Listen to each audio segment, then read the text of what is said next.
सुना है। अरे नहीं मैडम, आपका चेक करने की क्या जरूरत, आप जाइए।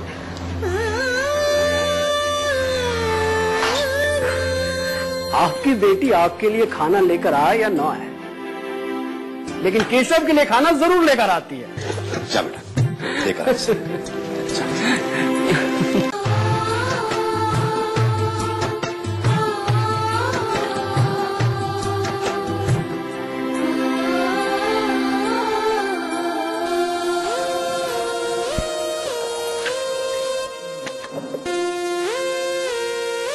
केशव, पिछले 10 साल से मैं तुम्हें देख रही हूँ।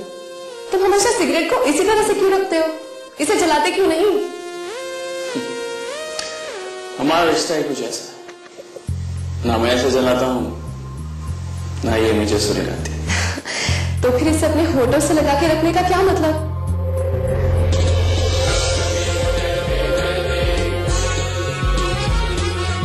ये समझ लो कि अपने अंदर की आग को रोकने यही एक तरीका है मेरे पास। केशव, तुम्हारी ये बातें ना मेरे सर के ऊपर से निकल जाती, एकदम शताब्दी एक्सप्रेस की तरह। चलो एक कानून की किताब बंद करो और चुपचाप से खाना खाओ। अब इस जेल से तुम्हारे दिन और पढ़ाई दोनों खत्म हो चुके हैं। पढ़ाई खत्म हो गई है सारा, लेकिन इम्तिहान अभी बाकी है, और इम्तिहान खत्म होगा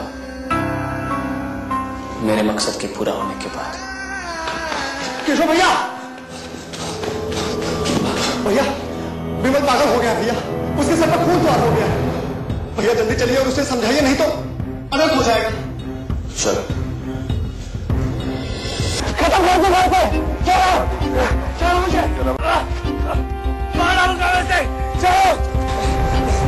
दफा 302, इल्जाम किसी तेज धार वाले हथियार से वार करना। जान से मार दूंगा, समझा?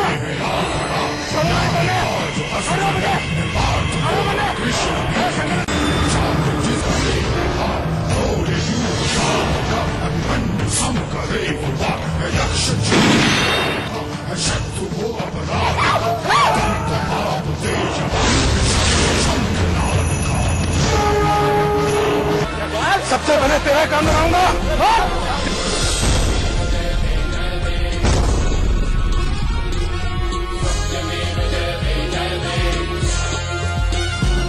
समझ में नहीं आता कि रिस्क लेने की क्या जरूरत थी। गोली कहीं और लग जाती तो मर जाता, और क्या होता। वैसे भी मैंने कोई रिस्क नहीं लिया, वो गुस्से में था और मैं चौकन्ना। ऐसे में गोली की क्या मजाल जो निशाने पे लग जाए। ट्रस्ट मी, मैं जानता था मैं क्या कर रहा हूँ। केशव, 10 साल से मैं तुम्हें जानती हूँ, लेकिन फिर भी ऐसा लगता है कि तुम्हें जानती ही नहीं। तुमने मुझसे वादा किया था कि रिहाई के दिन तुम मुझे उस सब के बारे में बताओगे जिसकी वजह से जानबूझकर पिछले 10 सालों से तुम बार बार जेल आते रहे हो।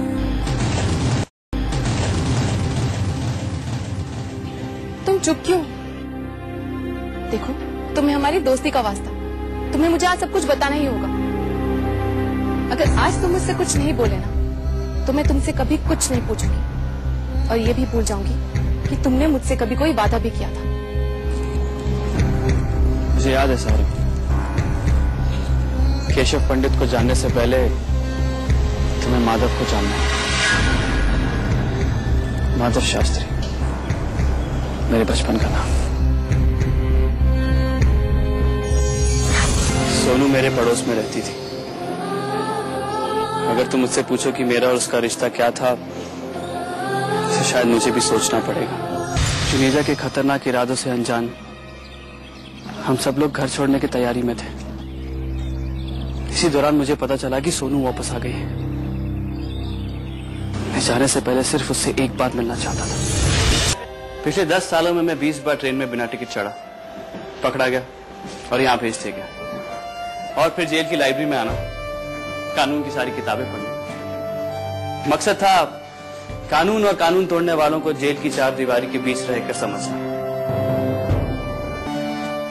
इन 10 सालों में कानून की पढ़ाई के साथ साथ मुझे एक और चीज मिली, और वो थी तुम।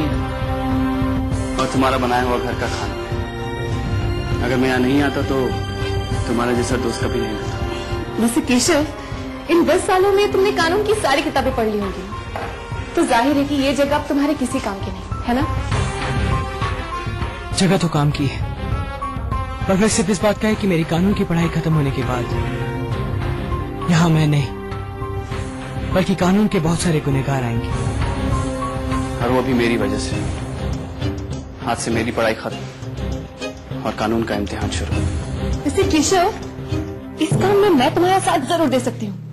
नहीं सर, जो काम मैं करने जा रहा हूँ बहुत खतरनाक है, मैं रिस्क नहीं ले सकता। लेकिन केशव, अगर तुम साथ होगे ना तो मुझे खतरों से नहीं, खतरों का मुझसे डरना होगा। अब बताओ हाँ या ना? पूछ तो ऐसे रही हो जैसे मना कर दूंगा तो मान जाऊंगी। तुम्हें चढ़ती ट्रेन में चढ़ने की गलत आदत है? हाँ है, लेकिन सिर्फ उस ट्रेन में जिसमें तुम बैठोगे। इन कपड़ों में बहुत अच्छे लग रहे हो। जेल की यूनिफॉर्म तुम पर जचती नहीं केशव। आज के बाद आप मुझे जेल की यूनिफॉर्म में नहीं देखेंगे खास साहब। इलाहाबाद जाकर तुम करोगे क्या? इलाहाबाद ने मुझसे बहुत कुछ लिया है और मुझे बहुत कुछ दिया भी। यूं समझ लीजिए जो लेन देन बचपन में शुरू हुआ था उसका हिसाब वहीं जाके खत्म होगा। सायरा भी वहीं पढ़ने की जिद कर रही है, ख्याल रखना उसका। कैसी बातें कर रहे हैं खान साहब? इतने सालों में एक ही तो दोस्त बनी। आप बेफिक्र रहिए। Good luck. अरे अब क्यों बजा रहा है तू? ये समझ लो कि अब मेरी बारी। चले? अच्छा भाई, अपना ख्याल रखना। जेल का खाना के बहुत मोटे होते जा रहे हैं।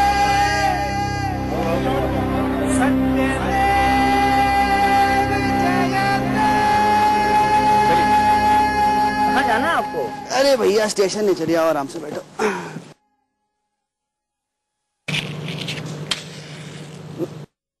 मुंह में सिगरेट लिया, आप मुझे बुझा दिए।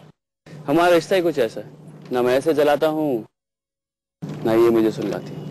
स्टेशन से कहाँ जाएंगे आप? इलाहाबाद। आप इलाहाबाद के हैं? आपका नाम क्या है? केशव पंडित।